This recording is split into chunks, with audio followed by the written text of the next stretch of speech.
that's normal. That's they're just telling you they don't like being held. I know you don't, baby. I know. But,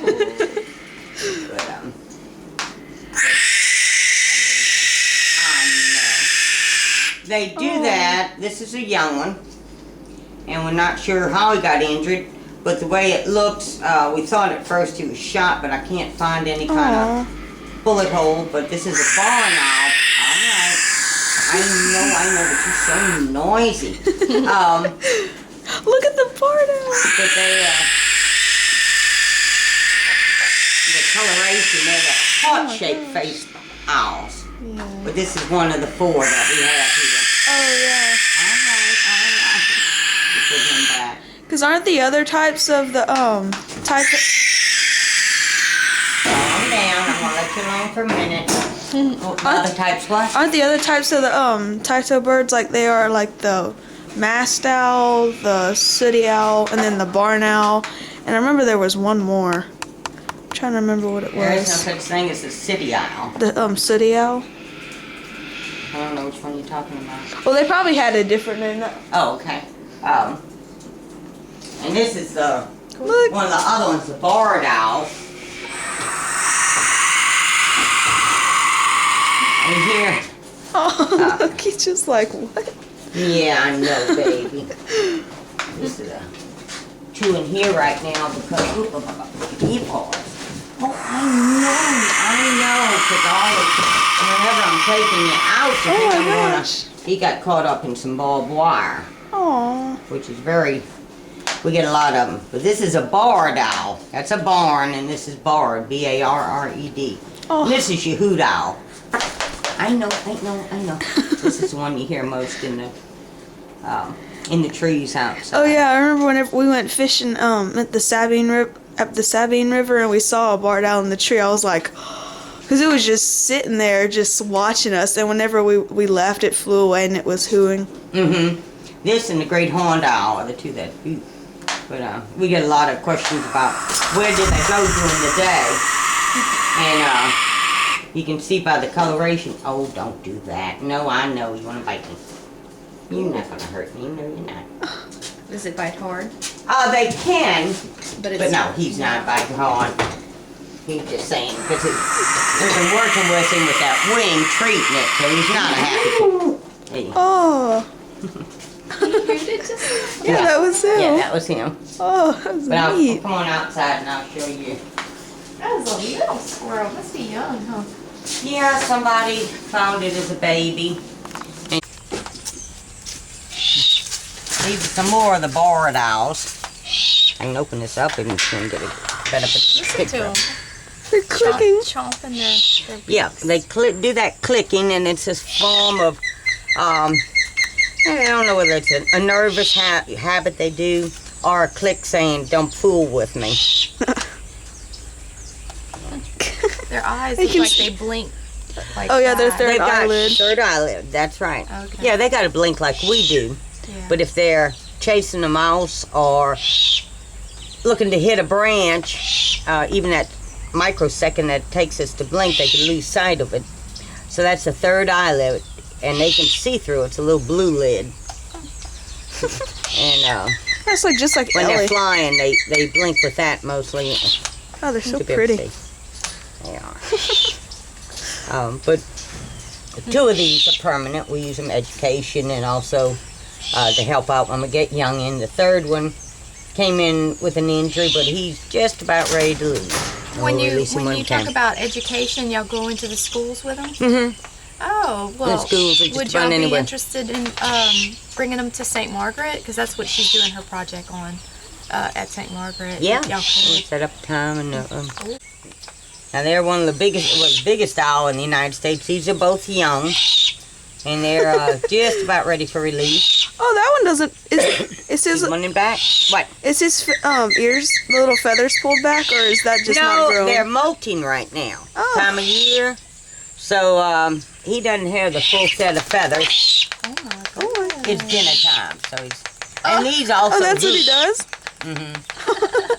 It's still. If they were in the wild, they'd be hunting with mama. But she'd still help them out, feeding them. So, they're, you can see how they're looking. So they know this is time of night they'll get fed. But he doesn't have his horns all the way in yet. And the other one's a little bit older, but they have molted them out a little bit. What is it like whenever y'all feed them? Whenever they eat? Pandemonium, they eat on their own. We can throw food in, they'll jump down and grab it and eat. Is it live or is it? No, they do all go through, when they come in as babies, they go through mouse school. Oh yeah. But for everyday feeding, we feed them mice, but usually they're frozen. Oh. And chicken parts and is that why y'all have chickens? Oh no, we buy the 10-pound legs and thighs mostly on chickens, or we order them from the labs that raise chickens for feed. But no, the chickens here, they usually have had a rough life and they come in and live out their life here. We don't use them. We have used them if they've died from old age or something like that. If we know it wasn't a disease related, and when we get some of them in, like the squirrels or something, come in hit by cars, we check them out and make sure they that appeared to be the main reason they've died, and it's not some kind of disease or something like that, or poisoning.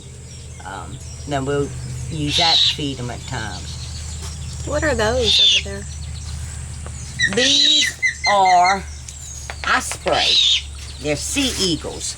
Sorry about that. That's okay. We were wiped out with 2 hurricanes, Rita and Ike.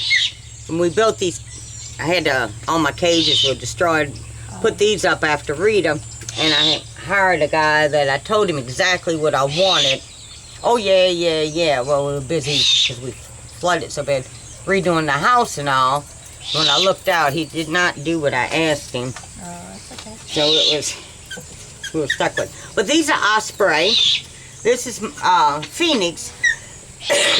Phoenix came in from the carbon plant down the street. Excuse me, the Alcoa carbon plant. They have a methane stack. Methane's a gas. You see it a lot of times in city dumps, stuff like that. That any kind of trash, anything that starts to deteriorate or rot, causes a methane gas.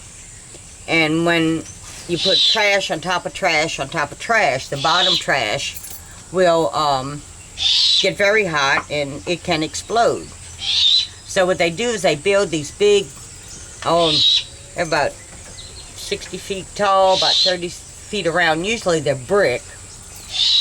And they have a switch on it that automatically comes on when the pressure builds up underground, and it releases this methane gas into the air. Well, it burns. They light it, and it's colorless and odorless. So normally if a bird will fly over that stack when the methane gas is being burnt off, they're immediately incinerated. That's how hot it gets. Oh my God. Well, Phoenix came, they call me, we get a lot of birds from them for different reasons, but when we got Phoenix, she, all her feathers were melted to her skin. She had head burns and foot burns. And her wing feathers, she had the long quills, but she had no fluff around them. So we've had to keep her. If she only lost a few feathers, we could imp them. We could place them with feathers from other birds, other ospreys. Glue them in, and she could fly off. But she was so bad we had to wait for her to molt out. And we've had about 3 years, she just had a bath. For her to molt 4 or 5 times. And she's just getting her feathers to where they're coming in correctly. But she's lost all her muscle tone to fly. Aww. And we were hoping to release her with the other one. But her feet, she can fly a little bit. I think she'll be able to fly fine, but she can't grasp as good. And they dive into water and grab the fish with their feet and then fly off with it. and I don't think she'd be strong enough. So we're working with her for education. The one up there, it's been a year and a half now. So when the Mississippi River was starting to flood, and they opened up the Maganza spillways to protect Baton Rouge and New Orleans, and they flooded all in New Iberia area and Cow Island. Cow Island down around New Iberia is a osprey rookery, and it was right at the time that they all had babies and nests and all.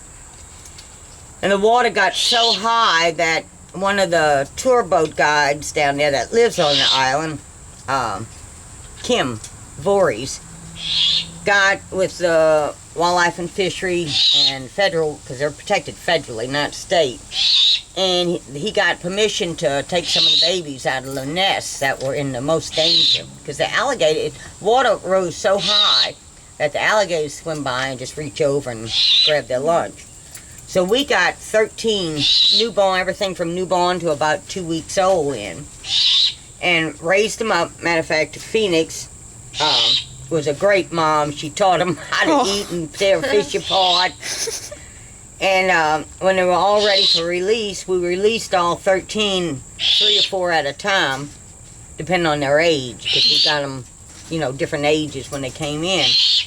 And this one went back to be released, and in the travel cage down to Cow Island, he caught his wing feather and broke a couple of the flight feathers. So we couldn't release him because he couldn't fly without the flight feathers. So he came back, and he's just about ready to go. And He's pretty. we're not ready. We're not sure whether we'll send him back to Cow Island or there's called a nature lab right off of 210 and I-10. It's PPG and McNeese got together. PPG land, but McNeese is pretty much running it. And that, if y'all go on field trips, now that's a fantastic place. We were there Wednesday. We brought the owls and some animals. Oh yeah, that's, and they that's had what you were saying. yeah. Oh God, they had a bunch of kids from Henry Heights. You know, a bunch of the adults there too. And we gave a talk, and there's all kind of trails in there, and very, very nice setup. Very good people running it. We were really, really pleased. Yeah, and these are, we had, oh gosh, I don't know how many raccoons come in. They're born in the spring. No.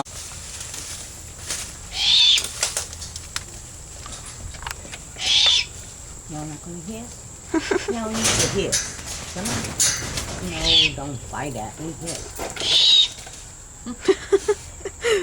Not going to do it, of course not. Oh.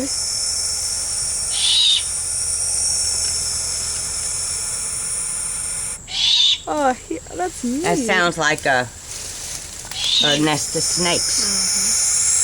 And when they're born, Mama teaches them, or they're born with the ability to do that. And when she goes off to hunt, if they hear a noise around there or feel a vibration or something around their nest, they'll start that.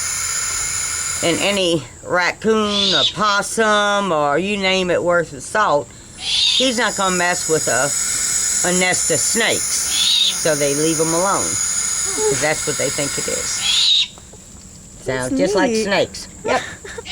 But see, they just losing all their white down. And they haven't gotten a good white coloration on their face yet. Oh yeah, they're like a little darker on the white. Yeah, we built these right after Rita, and a couple of months after Rita, we had a storm and some tornadoes come by. I don't know if you remember that. And it took some of our trees down and landed on this right after we had built.